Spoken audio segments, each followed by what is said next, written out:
Indeed, a very warm welcome to you. This is the Business Hour podcast. My name is Mbogoh, and today we have an interesting guest. She's an economist by day and a farmer, and she will be telling us all about that because she's someone you wouldn't expect to be a farmer, and she's done incredible things in that area. So, and again, this is an economy that hugely relies on agriculture. So she will be telling us if that is one of the reasons she decided to go into that direction. But first, before we get into that conversation, let's get our quote of the day. And our quote of the day, which is in relation to our topic, actually says, "Farming is a profession of hope." And with that being said, let me welcome my guest, Faith Muthoni. Faith, welcome to the program. Asante. Karibu Business Hour. Thank you. All right, so help us understand the relation between your career and what you do on the side. Okay. You're a farmer on the side, but 8 to 5, you're an economist. Yeah. How do these two combine? Because I find them to be on the extreme ends. On the extreme ends. Yeah. Selling you, Jim. I feel like it really intertwines they intertwine well together. Because economy is in everything, Yeah. And I was telling you, I began before I even finished uni. So everything I was learning was very fresh in my mind. I've not gotten out there to really know on the ground what's happening. Yeah. And I think that's how I began. I really began by relating the two together in a very textbook kind of way, to see, how can these two go together and stuff like that. But now when I went on the ground, things are very different. Okay. But still, there's a lot of economics within agriculture. Household economics, and economics encompasses all these, buying and selling, demand and supply. You have the accounting side of it. You have, world economics. You have to think about, how the economies of the world are going, GDP, all these things. When you actually look into it, these things, they go together well. But now, if I can just say, agriculture for real farming, on the ground, kwa ground kabisa. Yeah. It has economics, but I feel like it's more about, what you do. You won't look at economics at it like that. There's that part, you'll be statistical and you'll do your analysis and all of that. But a big part of it, let's say 70%, has to do with what you're doing on the ground and just liaising with the people on the ground and not really all this career business and all that stuff. Because I know when you look at agriculture, this is a labor intensive area. Exactly. This is a capital intensive area, and if you're not well prepared, it can be overwhelming. Yeah. And again, when you look at a majority of young entrepreneurs, this is not the kind of business they would want to do. Yeah. Largely in some parts of this country, agriculture has been associated with poverty, and especially when it's not done the right way. So what makes you wake up and decide, okay, it's time to put the suits away and just put on those boots and go to the farm? Yeah. So what you said is so true, because for a very long time, and still, and I feel like we are very far away from changing that narrative of farmers. People who farm. There are guys who didn't do well in class. There are guys who, didn't make it in school, have not made it to the city, and I feel like now that's what just it's making us not move on.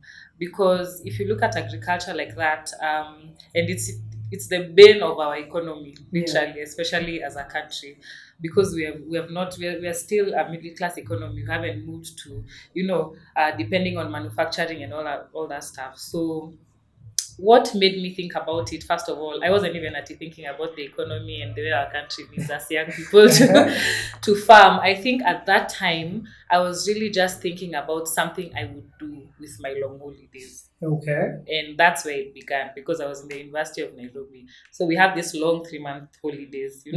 I can't really work because I don't have the certificates to do so yet. I don't have the degree yet. So in my mind, I was like, so now what can I do? And so now we had a shamba in Shags. And I remember just telling my dad, I was like, okay, this thing has been there for years. How come we do something with it? And he was like, but if you want to try and do something with it, you go ahead. And so that's how I began. That's where my journey began. And now when I continued, because I used to have a small kitchen garden at home, but I had never thought I actually liked doing this. Until now when I began. And as I continued, I was like, this is something that I'm actually enjoying. And now I looked into it more and I looked at, the effects and the impact it's having, just not within, at my scope. Okay, I'm getting at, some too few coins I can do my own things with. When I was looking at the bigger picture, I was like, I want other people to know this. I want other young people to know this. I'm in school. I'm studying. I have an 8 to 5. It's not that I didn't go to school that now I'm doing farming. It's possible. Okay, because again, this being a business show, of course, we have to ask about the capital. Yeah. Because, like I said, agriculture can be a very capital intensive venture to get into. Yeah. So, when you were starting out initially, how much would you say was your initial investment into your farming? Okay, so I can say when I was beginning, and until now, I can say I've been very fortunate to have the piece of land was already there. Okay. It was already existing because it's at my home Ushago place, yeah. Okay. So at least I didn't have to look into leasing and I didn't have to look into buying or all that stuff. So that was out. So I can say because I began with 2 acres of planting potatoes, and I made a lot of mistakes, but which we hope you're going to tell us so that anyone else who wants to so know. I don't even know how I would. But I remember I used my capital, 50% of it.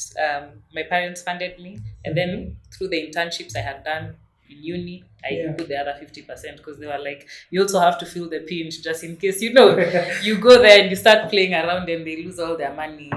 So I began on like 2 acres of land. I was planting potatoes, and I can say it was going to around 60,000. That is minus harvesting costs. So it was still a bit, let's say it would have been between 60 and 80K. Just because, the land hadn't been farmed on for a while. So we had to do the whole like prior preparation of like removing all the weeds, and subsequently it was much cheaper to go on. But I remember that first time, the first investment was it was really a pinch. But and I remember you've talked about making mistakes. What are some of these initial mistakes? Because I can imagine you were very green going into this area. You just relying on the little information that you have seen or that you've read. So when you're looking at some of those mistakes, what are some of the ones that actually stood out for you that you wish you knew going into that venture?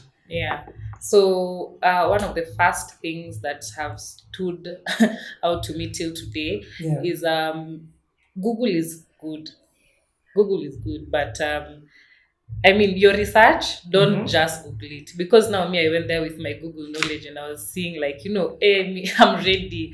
I'm ready to be a farmer. But the things I saw, I was just appalled. So base your research a lot on people on the ground. Those people on the ground, those people that you're looking down upon, they are the ones who know what's happening. They are the ones who know what is working and what is not working. So you're going to Google, you're going to see your own things over there and statistics that have been put by various companies and websites and stuff like that. And you're going to go there blind. So people on the ground are the ones who know. So once I discovered that, I have so many friends, who shall go on the ground. Like I have to go always and start asking them. They're the ones who know, how the soil has been affected by, this climate change, global warming. Because they might not have the words to articulate, like people who have gone to school, but they're the ones who have the knowledge about what's going on. So it's now upon you to take that knowledge, combine it with whatever you're seeing on Google and now make a fine print of, this is how I'm going to do this. So again, you said you initially started off with potatoes. Why potatoes particularly? Is it because of the location? Is it because of its market value or the demand? What informed that decision? I would say that decision was not very informed because I did that because so my farm is in Nyahururu. So Nyahururu, Pickled potatoes. Everyone is planting potatoes. So obviously it was not the market value. I hadn't thought about logistics of how I'm going to be bringing the potatoes to Nairobi to sell them. Yeah. Now I came to think about that as the potatoes are growing and I'm almost harvesting and I'm wondering, my goodness, I'm not going to sell a bag over here for 900 bob, in Nyahururu, because there's low demand over there. There's very high supply. Because everyone, again, I'm guessing everyone is planting exactly. the same. Yeah, that's the thing. So, now as time went by, that's why I'm saying, you get to know that you make informed decisions based on research, based on, on the ground, asking people, getting information, now doing your own research. You also have to be like, that's why I usually advocate for, especially youth who have gone to school, because you have that advantage of, you can also now use, the statistics you're seeing. You don't just have the on ground knowledge. Now you can put the two together and really, use your degree to make an informed decision. So yeah. Let's switch gears now and talk about, now you've come in, you've made the planting, you've harvested. Now the next big question is what to do with these products. Exactly. How do I get a market for them? Walk us through that process for you. Okay, so potatoes take like 3 to 4 months to be ready for harvest. And once I planted, that's when I realized that, okay, I don't even have anywhere to sell these potatoes because I'm not going to sell them on the farm. It's too cheap. It's too cheap. I've already used so much money planting them and I have to return for my parents this initial investment. So I reached out to a friend of mine who I knew lived in Nyahururu, and I just told him, I was like, I need somewhere to sell potatoes that is not Nyahururu. I need somewhere, outside Nairobi, if you have a broker. And fortunately, he knew a broker in Marikiti, and he was like, you know what, I can connect you, but this guy needs his stuff to be quality, top stuff, like really good, because a very, very big broker in the market. So after that is when, now that was like maybe 2 months in, and so now I just started planning myself. I was making sure things are going well, on track. Eventually I ended up with not the best product. He was not very happy, but he saw I was a young person and he was willing to give me another chance. So yeah, that's how we became friends, and that's how now I just continued. So I would even call him when I'm almost harvesting. I'm telling him my things are coming to the market. And that's how I made it. Because it's actually a good thing that you brought in the issue of brokers. Now, a lot of entrepreneurs in the agribusiness space, one of their biggest complaints has always been dealing with middlemen. Yeah. How was that experience for you? I would say that experience for me was not bad, actually. I was very fortunate to get a very, very good broker.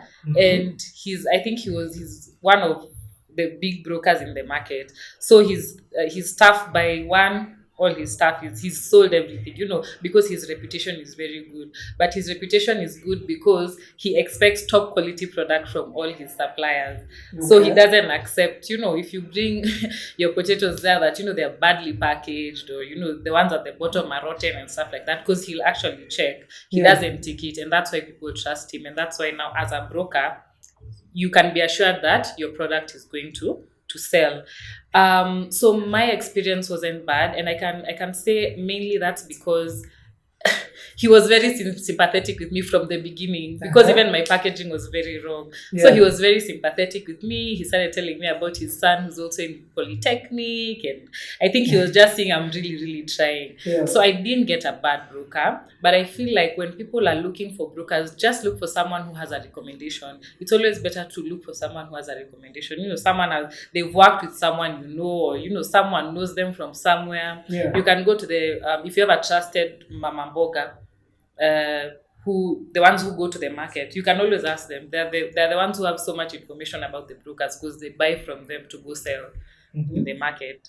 Because again, here comes in this question of, if I'm going to go through a middleman, that is going to eat into my profit.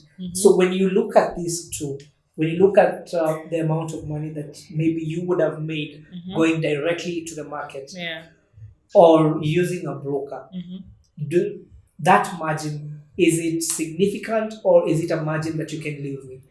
No, I think it's definitely a margin you can live with. You have to be visionary when you're going, when you're going into these things, because going through a broker and having that trust with a broker and that kind of relationship, it gives you a certainty that forever, anytime that I have product, I have somewhere I can sell it. It's not my business where he will sell it. Me, I've given him, he's supposed to sell. As long as it meets the requirements, quality, quantity, everything, he's supposed to sell it. But now you go into the market today. Maybe you're going to be lucky. Today you sell everything, and then tomorrow, it doesn't give you that certainty, like definitely my things are going to go. It also gives you what can I say? You have a backing. You're not scared. You're sure your stuff is going to go. You're sure the rates that they're going to go for, you're not being cheated, because it's, all over the market, it's the same rate. So I would definitely, if it's someone if it's not a one-time thing and you're looking, you're being long-sighted about farming and you want to continue farming in the long run, definitely go through a broker. I know of young people who would want to try their hand in agribusiness, but the question is, how do I get market for my product? Where do I sell these products? Yes, I might have these products at the end of the day, but where do I take them? In case I do not have these connections, so to speak. That's the thing, because now the broker also has insider information. Where I'm currently based, when I'm in Muiruri, I also do, like small carrots and the ones that you're just planting in the middle there. And nowadays, because we've become such good friends, I put everything in the truck. If I have my 2 gunias of carrots, I throw them in there. If I have cabbages, and he'll actually sell it for me. So you see, when you make that relationship with the broker, you have insider information. He can tell you, siku hizi kwa soko hakunanga carrots. You say, mi hata niko na carrots mingi, wacha nikuwekee some gunias here, you sell for me. You see, but now if you're going there like a lone ranger, I don't think it's going to work. And one of the things that I really want you to help us understand is, I am a young person, I want to go into this agribusiness space. What are the basics that I need to know other than the research and let's say having a place to start? Okay, other than the research is always, I'm always thinking about that. But what I would tell anybody who wants to go into farming, especially the youth, just have a very visionary state of mind. Don't look here. Just have a visionary state of mind, because farming is not one time I'm going to get money immediately, and most of us go in with that mentality of instant gratification, and that's why people give up very fast, and it's because the youth nowadays, people we want make it fast kind of things, and that's why you find in agriculture there are not a lot of youth. So I would say just have that visionary kind of mentality. So have that visionary kind of mentality, have people around you who can advise you about it, especially the people on the ground who can advise you about it, and don't be afraid to get your hands dirty. You just no one, when you go to the office, they'll know that you've been there limaing. Wash up, go back to the office, go home, and in the long run it will come to work out. And then find a community of young farmers. You guys just encourage each other. You find a community of you can know where to get fertilizer cheaply. You join these boards slowly like that. You'll just find yourself, most of the time you'll just be communicating with people who farm, and you'll get connections, and just like that you build a network. So I think that's what I would say. So before you went into this space, and now that you've been there and you're still in that space, what are some of the information that you wish you had going in? So some of the information I wish I had going in was not to Google so much, not to depend on Google solely. That would be one.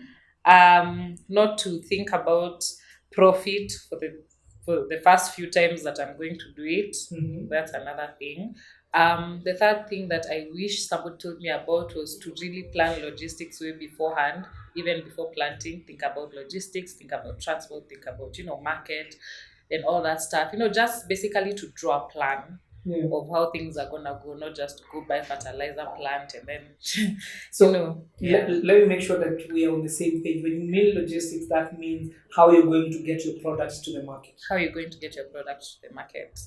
All right. Has that been a big challenge for you? It okay. Let's say for the first maybe 2 times it was. Yeah. But through now, this is why I'm saying having a network is good, because I got a network of farmers around that side, and we now carpool or lorry pool or whatever our products to the market. So now Yeah. things are easier because And you I'm don't guessing- use as much, and yeah, I'm guessing that also brings down your cost of transport. definitely. All right, and as we almost wind down, when you look at agribusiness long term, is this an area that you would encourage other young people to get into, or is this something that you feel it was a mistake? I would definitely encourage. No, it wasn't a mistake. Uh-huh. I don't think, even the first time that it went bad, I don't think I ever sat down and thought that it's a mistake. What do you mean went bad? The What happened? first time that I I needed my potatoes for the first time, it was Yeah. actually pretty, like I burnt my fingers completely. I had zero, in fact I had negative, and it was, but I think, I don't know if it's me who likes a challenge, but I was definitely like, yeah, I'm going to do this again and try. I think it's because I had figured out the mistakes that I had made, and I just wanted to see if I correct, will I do better next time? So me, I would say definitely go for it. Agriculture is something that is never going to die. It's not something that can be completely digitalized, first of all. Yeah. It always needs people. People are never going to stop eating. It's the bane of our economy. There are so many reasons, and just because you want to wear a white tie and a white shirt, that I would encourage the youth, in short, to go into agriculture. And this is actually going to be, I think, my final question, because there's the issue of most people, if let's say you get banned, the first instinct is to not go back into that business. Yeah. So what pushed you to go back even after making losses? I think it's because I was curious to see what would happen if I did it right again. I think I was just curious to see, and then no risk, no reward. Yeah. So nothing comes easy. So I think that's what pushed me, and it's definitely been worth it. All right. Any final words to any young farmers or entrepreneurs who would want to go the agribusiness direction? Okay. Yeah. I would say, I mean, this is the time to just start. You do your research, connect to whoever you need to connect to, network, and just begin. Because this is not for old people. It's us guys that need to put the stamina in this sector. So just begin, and once you're on the road, you will find your way. All right, and I think that is a good place to end it. Thank you so much, Faith, for making the time to come and speak to us on the Business Hour podcast. Remember, this episode has been brought to you in partnership with Workstyle, that is in Westlands at the address. So if you're looking for somewhere to work from, if you're looking for a co-working space, this is the environment for you. And that's how we wrap up this episode of the Business Hour podcast. My name is Mbogoh, and like we always say, every hour is business hour.